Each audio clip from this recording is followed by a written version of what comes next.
ஒரு தடவை சொன்னா உங்களுக்கு புரியாதா? ஏய் அப்படிதான் நீ பண்ணுவேன். நீ சொல்றதெல்லாம் என்னால கேட்க முடியாது. பணம் கொடுக்காதீங்கன்னா கொடுக்காதீங்க. இதுக்கு மேலலாம் என்னால பேசிட்டு இருக்க முடியாது. ஏய் என்னடி பண்ணுவ? உன் பேச்செல்லாம் என்னால கேட்க முடியாது. அப்படி தாண்டி கொடுப்பேன். உன்னால என்ன பண்ண முடியுமோ பண்ணி கொடி. ஓஹோ, அந்த அளவுக்கு பேசுறீங்களா? என்ன பண்ணிடுவா அப்படிங்கிற திமிரா? என்ன பண்றேன் பாருங்க. உங்க பையனை நீங்க வச்சுக்கோங்க, நான் என் பொண்ணை கூட்டிட்டு போறேன். சரிதான் போடி. ஏ சுபி, வா போலாம். கையை விடுமா. சண்டை உங்க ரெண்டு பேருக்கும் தானே. எதுக்கு என்னையும் என் தம்பியும் பிரிக்கிறீங்க?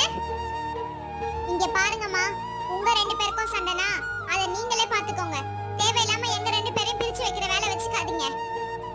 நீங்க ரெண்டு பேர் சண்டை போடுறீங்க, அதுக்கு நாங்க ரெண்டு பேரும் என்ன பண்ண முடியும்? எங்க ரெண்டு பேரையும் தனித்தனியா பிரிச்சு வச்சு எதுக்கு தண்டனை கொடுக்குறீங்க? நான் என் தம்பியை விட்டுட்டு வர மாட்டேன். உனக்கு வேணும்னா நீ வெளியே போ. அப்பா, உங்களுக்கும் விருப்பம் இருந்தா இருக்கலாம், இல்ல நீங்களும் வெளியே போலாம். நான் என் தம்பி